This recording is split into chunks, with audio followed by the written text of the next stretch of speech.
Harka fuunee hordoftoota keenyaa nageenya keenya bakka jirtanitti isin haa qabu jechaa odeeffannoo wayitaawoo sadaasa 14 bara 2025 fi qindeeffanneen isinitti himaa dursa oduu ijoo.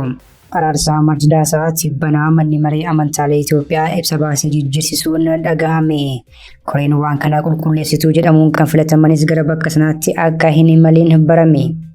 Biltiginnaan loltoota 10,000 Sudaanii galchuun leenjii kennuufi jedhame. Kana adda durummaan kan dursu ammoo Jeneraal Geetaachoo Guddinaa akka ta'etu ifoome. Oromiyaa keessatti saamichi kellaa irratti raawwatamu hammaachuun himame. Konkolaachistoonni 10 ol ajjeefamuu fi kellaawwan seeraa 290 ol akka jiranis barame. Qaala'insa jireenyaa irraa kan ka'e haati daa'ima ishee dhagaadhaan buruqsuun ajjeefte. Manni murtii hidhaa waggaa 10 itti muruun dhagahame. Shakkamtoonni tajaajila geejjibaa waan kennan fakkeessuun bilbila moobaayilii hatana 7 to'ataman. Shakkamtoonni kunneen shawaa hojjetu jedhe poolisiin magaalattii ibsa baaseen. Masrii fi Keeniyaan dhimma Itoophiyaa irratti mari'achuun dhagahame. Masriin Itoophiyaa haala hamaan marii bilbilaan taasifame kanarratti himatteetti jedhame. Warri toora YouTube chaanaalii kanaaf haaraa taatan subscribe, like, share gochuudhaan nu cinaa dhaabbadhaa jechaan gara bal'ina oduutti sin dabarsa. Araarsaa Mardaasaa ibsa Tibbanaa manni maree amantaalee Itoophiyaa baasee jijjiirsiisuun dhagahame. Koree waan kana qulqulleessituu jedhamuun kan filatamanis gara bakka sanaatti akka hin imalintu barame. Manni maree amantaalee Oromiyaa ammoo dhimma kana keessaa harka hin galfadhu jechuun gochaa kanarraa of qoqqobeera jedhame.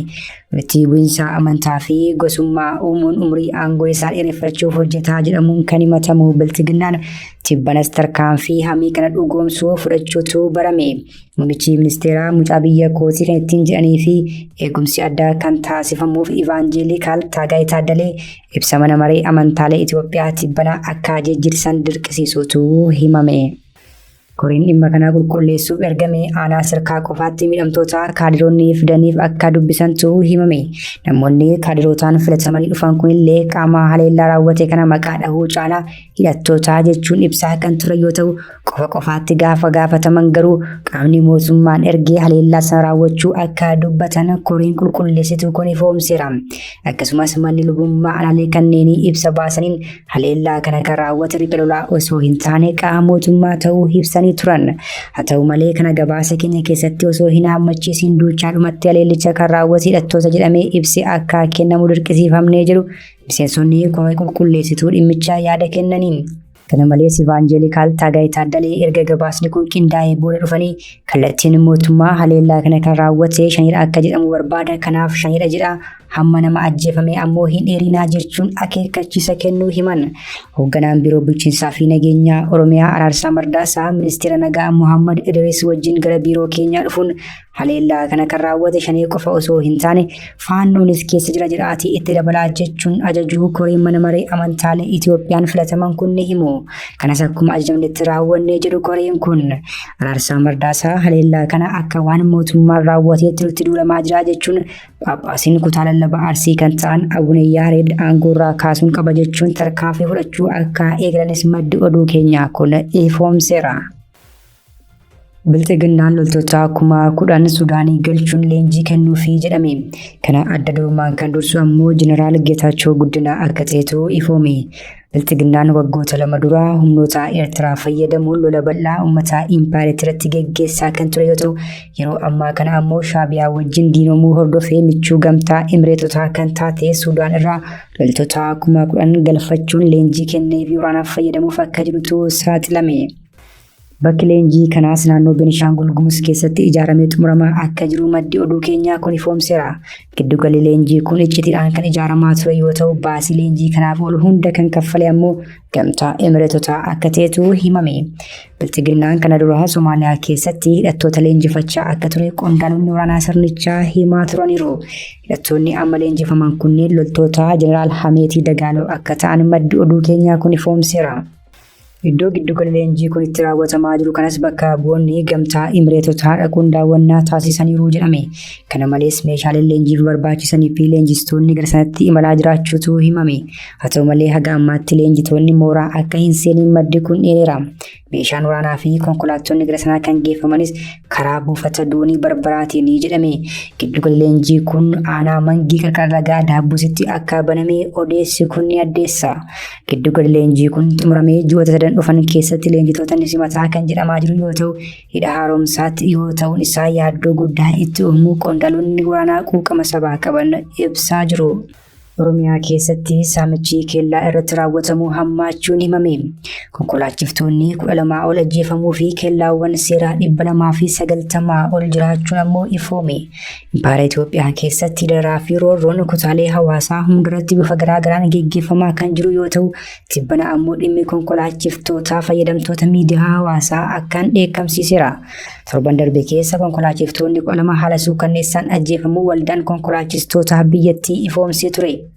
Kunutu kanaan jiru guyyaa kaleessaa milishoonni biltiginnaa naannoo Oromiyaa keessatti konkolaachiftota dhaabuun maallaqa gaafachaa fi dhiittaa mirga namummaa irratti raawwachaa turuutu himame. Paarlaamaa Impaayerettii irratti keellaawwan seeraan alaa 290 ijaaramanii akka jiran kan himamee ture yoo ta'u, saamichi konkolaachistoota irratti raawwatamus qaama kanaa akka ta'etu ifoome. Milishoonni kunneen konkolaachistoota qofaa osoo hin taane namoota nagaallee qabuun hidhata woboo qabda, bilbila kee keessa alaabaa wobootu jira, rifeensa keetu dheeraadhaa fi kanneen kana fakkaatan jechuun maallaqa guddaa saamaa, hidhaa, kaan ammoo ajjeesaa jiru jechuun maddeen miidiyaa keenyaaf odeeffannoo kana kennan ibsaniiru. Xiinxaltoonni siyaasaa ammoo gochoonni akkasii kun ibsituu sirna abbaa irree bututee ta'uu eeruun biltiginnaa sadarkaa biyya bulchuu miti caasaa nageenya isaallee hoogganuu fi to'achuu dhabuurra gaheeraa jedhan. Qaaleensa jireenyaa irraa kan ka'e haati daa'ima ishee dhagaadhaan buruqsuun ajjeestee hidhaa waggaa 10tiin adabamte. Kibba lixa Itoophiyaa keessatti jireenyatti ulfaateera jechuun haati daa'ima ishee waggaa 1 fi ji'a 6 dhagaan ajjeeftee hidhaan waggaa 10 itti murteeffameera jedhame. Yakki kun kan raawwatame godina Kafaa aanaa Adi'oo ganda Ameeraatti yoo ta'u, yakki kan immoo himatamtuu maqaan ishee Gannat Mangistuu ganda Ameeraatti caamsaa 5 bara 2017 bakka lakkoofsa Habashaatti ganama sa'aatii 2 irratti ijoollee ishee lakkoo dhalatan keessaa daa'ima kichuu waggaa 1 fi ji'a 6 ganda Ameeraa keessatti haala gara jabinaan guutameen ajjeesuu ishee Daayirektarri hariiroo hawaasaa fi kominikeeshinii poolisii naannoo uummata kibba lixaa Itoophiyaa Inspektar Dajanee Asaffaa himaniiru. Poolisiin aanaa Adi'oo dubartii kanatti to'annaa jala oolchuun qorannaa taasisuun akka mirkaneessetti himatamtuun kun ganda Ameeraa jiraattu irraa sababa hojiif gara magaalaa Finfinnee kan deemtee fi sababa garaa godhatteef ammoo gara ganda duraan jiraataa turetti deebi'uun daa'imman durbaa lakkuu 2 nagaadhaan kan deessee fi ijoollee ishee kanas waggaa 1 ji'a 6 jaalalaan kunuunsuun guddisaa kan turte ta'uu poolisiin mirkaneesseera. Haa ta'u malee haalli jireenyaa ishee rakkisaa waan dhufeef daa'ima lamaan keessaa ishee tokko bakka isheen ciiftee jirtu irratti fuutee ofitti haammachuun gara bosona dhiyoo jirutti geessuun mataa ishee dhagaadhaan si'a 2 rukutuun ajjeesuu ishee himatamtuun jecha amanamummaa laachuu poolisiin ifoomse. Poolisiin aanichaa galmee qorannoo qindeessee abbaa alangaaf dabarsee himannaa akka dhiyeessu taasifame. Galmee qorannoo poolisii aanaa Adi'oo irraa argame bu'uura godhachuun waajjirri haqaa godina Kafaa himatamtuu seera yakkaa keewwata 540 cabsuun himatamtuu irratti himata ajjeechaa irratti banuun manni murtii olaanaa godina Kafaatti dhiyeessuun manni murtichaa ragaa abbaa alangaa erga dhaggeeffatee booda himatamtuun balleessaa raawwattee jirti jechuudhaan murtee kenneera.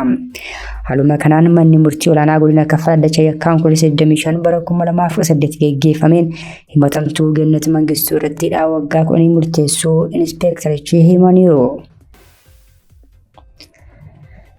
Masrii fi Keeniyaan dhimma Itoophiyaa irratti mari'achuun nagahame. Masriin Itoophiyaa alaamaan marii bilbilaan taasifame irratti himatteetti jedhame. Pireezidaantiin Masrii Abdul Fattah al-Sisii gata isaanii kan Keeniyaa William Ruuttootti bilbiluun dhimma Itoophiyaa irratti mari'achuu fi komii guddaa dhageessisuu Egypt Today gabaaseera. Marii taasifame irratti Masriin misooma laga Abbayyaa irratti taasifamu akka deeggartu ibsuun garuu murtee Itoophiyaan dhuunfaa fudhattee fi biyyoota yaa laga Abbayyaa biroo miidhuuf taasiste cimsitee kan balaaleffattu ta'uu ibsiteetti. Pireezidaantii William Ruutoon gama isaaniin biyyoota yaa laga Abbayyaa irratti argaman gidduutti tasgabbiin bu'ee hundumtuu walqixa fayyadamuu akka ta'an kan barbaadan ta'uu fi gama isaaniitiin waan irraa eegamu hunda kan godhan ta'uu dubbataniiru. Kana malees pireezidaantichi hojiilee misoomaa garaagaraa Masriin Keeniyaa keessatti hojjetaa jirtuuf dhuunfataa Alsiisii galateeffachuu maddi kun eereera. Bilxiginnaan hubannoo fi bilchina siyaasaa dhabuun kuulama siyaasaa biyya keessa ture gara biyyoota ollaatti bal'isaa jira. Waggootaaf masaanoo Itoophiyaatii jedhamuun kan maqaan ishee ka'u Masriin karaa diimaa irratti biyyoota ollaa Itoophiyaa ta'an kanneen akka Jibuutii, Sudaan, Somaaliyaa fi Eertiraa wajjin shaakala waraanaa taasisaa jirti. Biyyoonni ollaa Itoophiyaa hedduun mootummaa bilxiginnaa akka weerartuutti ilaaluun balaaleffachuu irratti argamu. Mariin dureewwan Masrii fi Keeniyaa kunis kanaaf agarsiisuudha jechuun xiinxaltoonni siyaasaa fi aktivistoonni himaa jiru. Mootummaan Itoophiyaan gaggeessaa ofiin jiru bilxiginnaan ammaaf dhimma shaakala waraanaa taasifamaa jirus ta'ee kan marii bilbilaan taasifame irratti deebii kennee hin qabu. Hordoftoota keenya oduun sa'aatii kanaaf qabannee dhiyaannee kana gaammaatti hordoftan ture. Oduu biraan hanga walitti deebinutti nagaatti.